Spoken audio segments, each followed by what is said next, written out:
also from the SPIE University, that is from Tijuana, I think, in Mexico. And he's an 8th semester mechatronics engineering student at this university. Okay.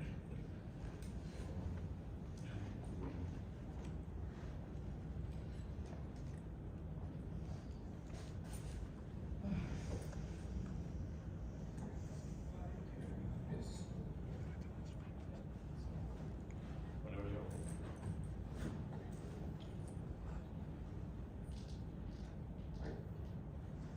Good evening, everybody. Thank you. My name is Joaquin Perez Beltran, and I'm going to be speaking about a lane detection and tracking algorithm implementation for an Ackerman steering mobile robot. Okay, so a little bit about the outline we're going to be speaking about today. Some introduction to get to know a little bit about the focus of the project, fundamentals, to know really basic concepts that help us comprehend a little better the implementation, the proposed implementation. Of course, our implementation and its experimental results, and finally, our conclusions. Okay. So this work's focus was to demonstrate the implementation of a proportional integral derivative or PID control system that operates using an RGB camera that takes the input of an image as a visual sensor for image processing, and then takes control over the direction of an Ackerman steering configuration vehicle using a lane detection and tracking algorithm we developed.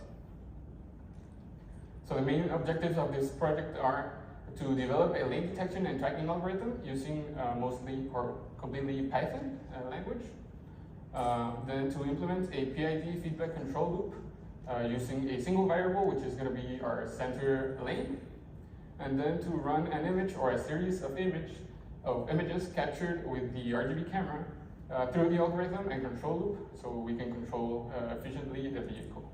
And these are going to be these are the images of processing steps, which I'm going to explain further. As for the fundamentals, I'm going to speak a little bit about autonomous vehicles. So vehicle automation refers to the action of replacing some or most of the human involvement in driving, either by using electronical or mechanical mechanisms or devices. So this type of automated technology has been recently trending or developed by several automotive companies, and it allows vehicles to have control over their speed, braking points, cruise control, and even lately have more complex functions such as maneuvering the vehicle, avoiding obstacles, and even switching lanes. The Ackerman configuration, well, we chose to use the Ackerman steering configuration for this project mostly because it's the most common configuration implemented in real-life cars. And so this configuration functions based on the Ackerman steering principle, which indicates that when a vehicle turns, all the axes of the wheels, as you can see here, must intersect at a single point. This is done by having the front wheels steer at a different angle individually. So having as reference our steering point, the inner wheel, which is this one in this case, is going to steer at a bigger angle than the most outer wheel. And that type of movement can be described by this function, where delta I and delta O are the left and right steering angles, respectively.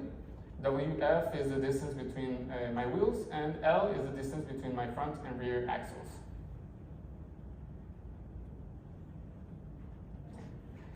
Lane detection and tracking, basically, everybody knows the lane lines constrain a vehicle's driving path. That's really basic, but that's why it's so crucial to develop and to detect this type of information for autonomous driving developments. And these lane detection and tracking algorithms are the baseline of why the safety of autonomous vehicles has increased in the last years. I'm really going back, sorry. Okay, so the most complex part is a proportional integral derivative or PID control. So this is my full control loop, not only the PID control, this is my full control loop. So the PID controller is the most commonly used general purpose regulator that handles a monovariable control loop. That means this type of system has a single input and a single output. And so because of its versatility and robustness, it has a wide a broad application spectrum. So in my control, this is the actual control loop that we're going to be, we implemented in our proposal. We have a reference point or a set point that handles as well a feedback from the output. This is our feedback loop, and calculates an error signal, which is then inputted to that's our monovariable. It's inputted to our PID controller. This is the PID controller, which consists of my proportional part, or gain, the integral gain, which is our KI, and the derivative gain. And so using that controller, we get an output variable, which is our control signal, which is then inputted into our plant. In our case, it's our vehicle's controller. And then we get an output. And that same output, it's feedback back to our reference to get a new error and so forth. Okay, so our implementation can be divided, or is divided actually, in 3 segments. The first is the video monitoring block, which is the most simple of those. It executes our Python code initially, and it monitors the vehicle's camera view with live plotting. That's just a simple connection from our controller, which is a Raspberry Pi, and our laptop, which is connected via wirelessly, as we can see in the block diagram, via an application called BNC Viewer. Next, we have the lane detection unit block, which is has the vehicle's controller. And in this unit, we receive the RGB camera's input, and we do the processing, image processing, to get our control signal. As I've said before, our controller is a Raspberry Pi, and it uses an RGB camera as the input or vision sensor to get the processing going. And the live feed that the camera is showing gets sent to the laptop for the video monitoring. And next, once we do the processing of the image and we do the control loop, also in the Raspberry Pi, we can send that output to our next block, which is the vehicle driving unit block, which simply controls the direction of the vehicle and its drive. That direction is controlled sending a PWM, or pulse width modulation signal, to a single servo motor that controls a 4-link mechanism to control both wheels. And our DC motors is just a digital signal, on or off. Okay, the most important part, as I've said, of this implementation is the lane detection and tracking algorithm, which we developed, followed by the PID control integration, which were both programmed in Python and implemented in our Raspberry Pi.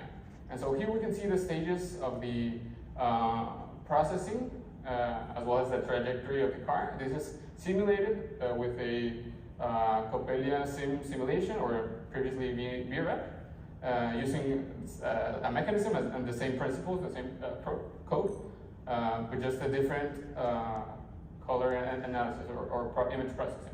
And so we can see here that the highlighted segments are my line segments that are the region of interest. Everything else is blacked out because we don't care about it. It's also a simulation, so we don't have any background. And I don't know if you can tell, but there's a single dot over this line and a single dot over this line in orange and blue. Those dots are the basis of this implementation. It's those represent the centroids of the line segments that we detect. And so the steps in the lane detection and tracking processing are, first we get an image from the live camera feed, which we have right over here, and we capture those at regular intervals. Next, we do our color adjustments. This isn't the actual implementation, this is just a simulation. For the actual implementation, we do an HSV threshold to pop the colors. The HSV allows for the colors to be more saturated and easily identifiable. And the threshold, is simply a mask, so that we highlight only the line segments, as we can see here, and the background is blacked out. Once we have that done, we can obtain the lines contours using OpenCV's functions, included functions, which is a library in Python. followed by a moment's analysis to calculate the centroids of our segmented lines. That's going to tell us where the center of gravity of the line or the segment is, and that's really the most important part, the differentiator of this project, because it's really important. It helps us to effectively and efficiently identify the curvature of the line with little to very little errors. And so as we can see here, as the car goes through the circuit, we can see that the line starts to curve, and as it curves, we can calculate the centroid, which is going to be a little bit translated to the left because of the curvature. And so within each image, the centroids are being moved also vertically and or horizontally, but we're only analyzing horizontally. And so we can tell by the distance, the middle point of this distance, where the center of the lane is. That's how we calculate the center of the lane. And so by knowing that the camera is centered on the vehicle, and the vehicle must also be centered on the lane, we can tell that the middle point of the camera, which is where the car is, has to always be centered on the lane. And so we can calculate the position of the vehicle in relation to this center.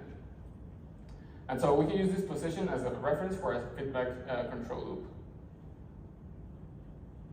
Okay, once we have the measurement of where our center of the lane is and where our vehicle is positioned, we can calculate the error of those two centers or distances, which is the input to our control loop, our PID control equation using this equation, with our proportional, integral, and derivative gains, which are the case, which were calculated by trial and error. And so in this equation, the Mn represents the control output at a moment time, and the En represents the calculated error, the distance between the center of the camera and the center of the lane. That's our error at any time n. The sum is the calculated errors from the first sample to the current moment. That helps us calculate or analyze the past errors, and so we can see how well we've predicted the error and corrected for it. And finally, we have the current moment error, En, minus the previous moment's error, En minus 1, which tells us how well the system corrected from the past attempt to the current attempt, and so we can predict how well it's gonna compensate next. For our experiment results, we tested our implementation in this circuit. Which is, it has three sharp turns, three sharp corners, the first, second, and fourth curve. And we have a sort of softened curve. We just wanted to see how it would behave in not a sharp curve. And so this is the first curve, a straight segment, and the second curve. This is important because we can see the behavior in Air's representation of our graphs. And so we evaluated the system's analysis and behavior in a single full lap of this circuit. And this is the gains we obtained mostly by extensive trial and error. We ran the system over and over again, adjusting every single moment. Whenever we saw an improvement, we kept that value, and if we didn't see an improvement, we went back, and so forth. And so these are the results. The first graph represents the results in the error variation that the vehicle had along a single lap. As you can see here, well, this is a spike, mostly because that's the first moment the vehicle was turned on. So it goes from not seeing anything to trying to calculate a center for that. So that's why it has a very large error. That doesn't matter. Once it starts going the algorithm, we can see that since the vehicle is centered, first you're going to see in the vehicle, but it's centered in the straight segment, we can see that the error is very close to 0. It's very approximate and very steady. And we can see that as soon as it arrives to the first curve, we have a first spike of error. And we can quickly compensate for that with our PID control loop, correcting extremely, well, not extremely, but very quickly, back to a error of almost 0. And so for the trajectory of the vehicle, the first spike represents the first curve, second curve, third curve, and fourth curve. And so I was talking about how the third curve is a little bit smoother because we can see that these double spikes represent the first sort of not so sharp curve, and how the air goes back a little bit down when the straight segment comes, and then spikes up again when the second not so sharp curve comes. And then again, on the straight segment goes back to almost zero and spikes again at the fourth curve. And so the second graph shows the first spike just a little bit amplified. So we can see that these our PID control loop can correct for the system's error in about 0.6 seconds. So it adjusts the vehicle's direction with a fast response time. Next, we have the vehicle center trajectory. This just represents where the vehicle center is, as referred to the lane. And so if we have a camera resolution wide of 100 pixels, we can tell that the center of the vehicle is whenever at the 50 pixels mark.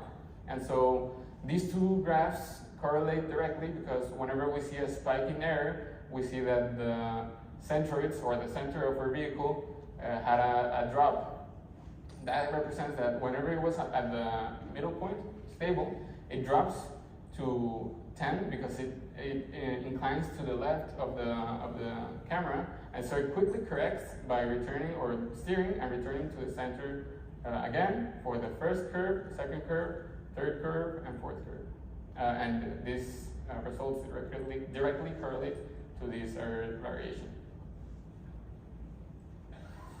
Here's a physical implementation. As we can see, this is the lab the circuit the vehicle is going through.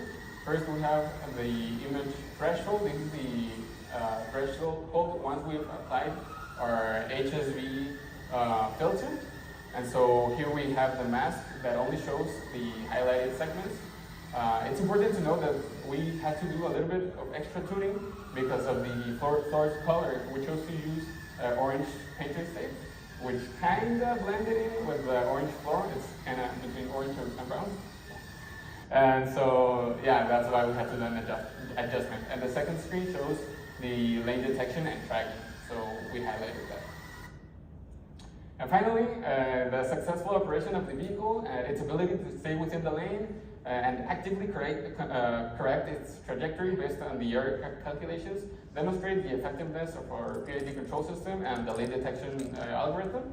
Python programming was implemented to enable the communication between our software and our hardware, and implemented the communication between the camera and the controller for the image processing and control. And lastly, the steering control of the vehicle was achieved using, of course, a PID controller with its respective gains, and which were determined correctly through trial and error and a session of fine-tuning. Thank you. Are there any questions from the audience? Yeah, please. How much time did you spend tuning the PID? In total, I would say about, of course, it wasn't back-to-back or full, but about a week maybe. We had to do, of course, only trial and error. We didn't have any model that or equation that described our system's movement. So basically, trial and error was our only option, and we had to test it first in our university. We made a track in the gym, but then we were told to take it out, and so we had to start all over again with a new correction and fine tuning. So, about a week. Okay, so one last question. If you now change the trajectory of the path that you have, The circuit? The PID weights will change as well. The PID shouldn't have to have any alteration. We could implement, of course, this robot only takes left turns. We could implement all types of turns, left, right, loops, and the vehicle should still keep in the center of the lane because it was programmed to analyze the lanes, find the center, and go through it, regardless if it's taking a left or right turn. Let's have the speaker.